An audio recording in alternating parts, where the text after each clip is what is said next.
Bonjour, bonjour mon invité de marque. Comment tu vas aujourd'hui? Eh bien, comme tu peux le voir, je suis en pleine forme, j'ai la pêche et je suis contente de te retrouver encore pour un nouvel épisode de Branding News, le rendez-vous où on parle de tout ce qui concerne la marque. Alors, comme tu le sais, depuis que tu me suis, je suis une fille du soleil. Chaque fois que je vois le soleil, ça me fait du bien, ça me donne le sourire, ça me donne l'énergie, ça me donne la pêche. Même comme j'aime le froid de temps en temps, hein, le froid, ça fait pas de mal. Alors, je voudrais t'inviter à me donner ta météo et me dire d'où est-ce que tu te connectes et me faire des petites vagues d'amour, des petits coucous juste pour me montrer que tu es là avec moi.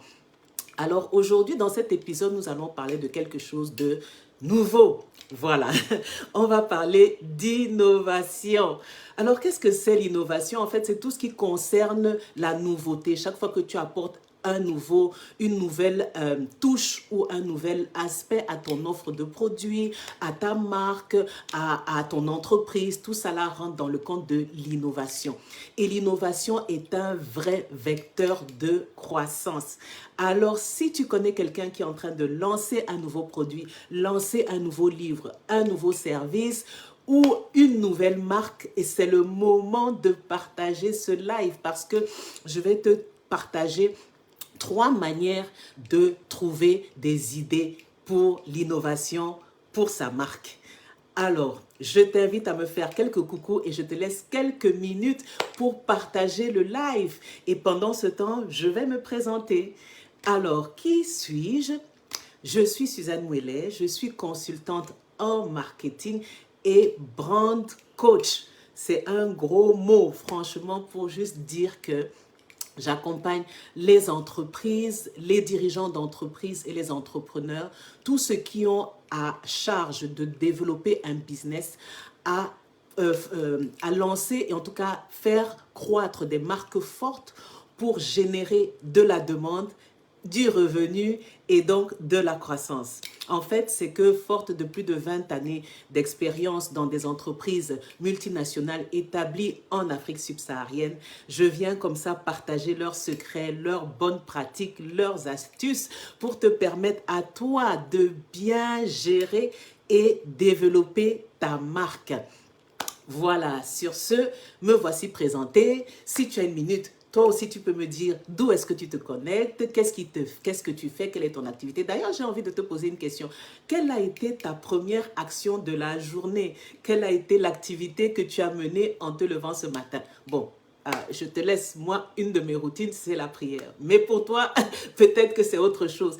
Et après cette routine, je me suis lancée dans une activité de presse. Alors, comme tu peux remarquer, j'ai un petit nouveau look. Voilà, je le montre un peu. C'est pas tout à fait fini comme je veux. Mais bon, d'ici la semaine prochaine, tu verras ce que j'en ai fait. En tout cas, voilà pour l'entrée en matière. Donc, nous allons parler aujourd'hui de 3 manières de créer de l'innovation à partir de sa marque. Et je vais d'abord te les lister.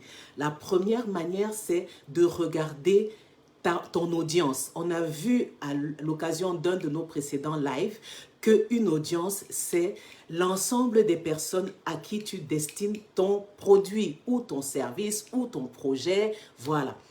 Alors, lorsque tu les regardes, tu vas t'appesantir sur certains éléments sur lesquels je vais revenir dans quelques instants. Le deuxième élément que tu dois remarquer, ou en tout cas observer, c'est ton marché. Qu'est-ce qui se passe sur ton marché par rapport à la catégorie dans laquelle la catégorie dans laquelle se trouve ton activité. Donc, si c'est un produit alimentaire, les autres personnes qui font dans l'alimentaire, qu'est-ce qu'elles font sur le marché? Donc, le marché et les tendances du marché vont te permettre de trouver des sources d'innovation. Et la troisième manière de trouver des idées pour l'innovation de ta marque, c'est de regarder à toi-même en interne, qu'est-ce que tu peux développer de nouveau? Peut-être un nouveau bénéfice, peut-être sur la base d'une recherche, un nouveau un nouvel aspect qui caractérise ton produit et le rend différent. Voilà, donc sur ce, on va revenir sur la base de ces 3 éléments, ces 3 manières, avec quelques exemples pour bien se comprendre. Alors, j'espère que tu es là, que je ne t'ai pas trop perdu en route. En tout cas, si c'est le cas, je suis en train de vouloir partager 3 manières d'innover pour ta marque. Alors, la première manière, comme je l'ai dit tout à l'heure, c'est regarder à ton audience. Ton audience, donc, c'est ton public, ton buyer persona ou alors les clients ou les consommateurs de ton produit, de ton service ou même l'audience de ton livre. À cet effet, j'ai eu à inviter sur ce modeste plateau une auteure d'un livre très intéressant dont le titre est Extravagant Grace. Notre invitée, c'était Sandy Bilong, l'auteur de ce merveilleux livre que en passant, je t'invite à aller chercher sur Amazon. Voilà. Donc, je parlais de, même quand tu lances un livre, tu dois regarder à ton audience. Aujourd'hui, quand on regarde ce livre et le titre de ce livre qui dit en anglais la manière dont j'ai accouché 4 fois sans douleur, on comprend que dans ce livre, il y aura des conseils. On comprend que dans ce livre, il y aura une histoire qui concerne l'accouchement, les grossesses, les douleurs de l'enfantement, etc., etc.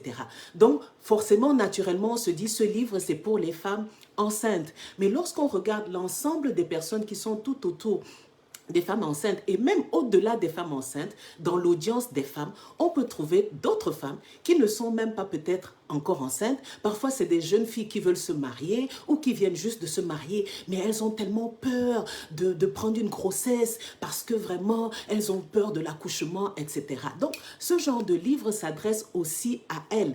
Autant d'une audience qui concerne les femmes qui sont prêtes à enfanter, d'autres même qui ont déjà enfanté et peut-être avec douleur les premières fois et donc du coup elles ne veulent plus continuer.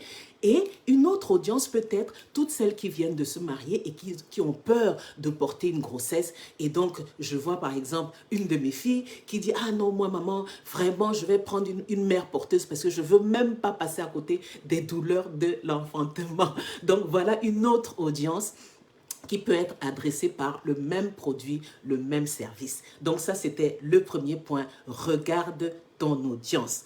Le deuxième point, c'est regarde ton marché. Qu'est-ce que tes concurrents font? Qu'est-ce qui est la tendance sur le marché? Et pour ce faire, comme j'aime bien les voyages et sans publicité aucune, s'il vous plaît, je n'ai pas de sponsoring, budget, personne ne m'accompagne dans cette vidéo. Donc, sans publicité aucune, comme j'aime bien les voyages, j'ai eu à prendre une des compagnies aériennes de la place et j'ai remarqué une innovation sur leur service. Là, le plateau repas. Avant, ce plateau ressemblait à quelque chose comme ça. On venait poser sur ta table avec des trucs, voilà, la nourriture, etc. Et je me suis rendu compte que cette fois-ci, excuse-moi pour le petit décalage de l'image, cette fois-ci, j'ai reçu un petit sac de shopping et j'ai trouvé ça super cool. Voilà, c'était écrit « Bon appétit » d'un côté, « Bon appétit » de l'autre. Et puis dedans, il y a son petit gobelet, voilà, sans publicité aucune. Voilà, avec tout ce qu'il faut, la serviette, voilà, la nourriture, tout était dans le petit shopping bag. Ah, j'ai trouvé ça trop chouette, tellement chouette que je l'ai gardé. Voilà, donc on sent vraiment qu'on était à Paris avec le shopping et tout ça là. Donc ça relève de l'image de marque de cette compagnie aérienne dont vous aurez certainement deviné le nom. Alors ça donc, c'est pour se démarquer. Beaucoup d'autres compagnies sont restées dans le plateau classique, etc.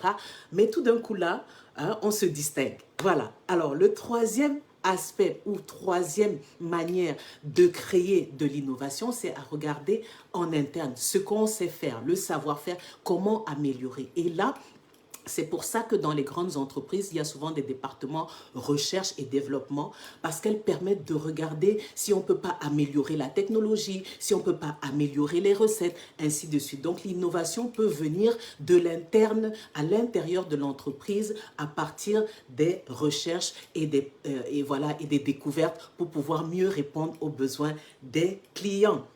Voilà, ainsi, je vais donner cet exemple d'une entreprise de la place.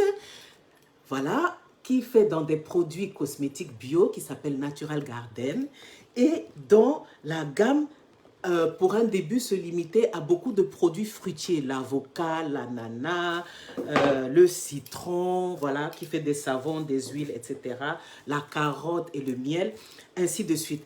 Et à travers des recherches internes de la flore locale, puisque c'est une entreprise qui est établie dans un des pays d'Afrique dont, où je me trouve actuellement. Donc, en observant et en faisant des recherches sur comment utiliser la flore locale, les plantes locales pour faire des bons savons non seulement naturels et qui traitent, voilà comment elle a trouvé cette plante qui s'appelle la feuille de dartrier, à partir de laquelle elle a innové avec ce savon. Voilà, alors cette plante, déjà son nom l'indique, dartrier, ça soigne traditionnellement tout problème de peau, la dartre, comment on appelle ça, l'eczéma, le psoriasis et tout ça là.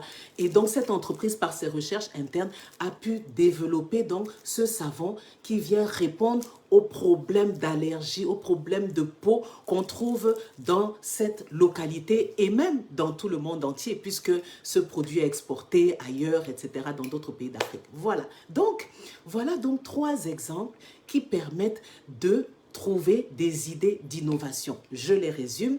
Le premier exemple, on a parlé d'adresser une autre cible d'audience. Par exemple, si c'est que vous touchez les jeunes ou vous touchez les enfants, est-ce que les parents ne sont pas concernés par une offre de votre produit?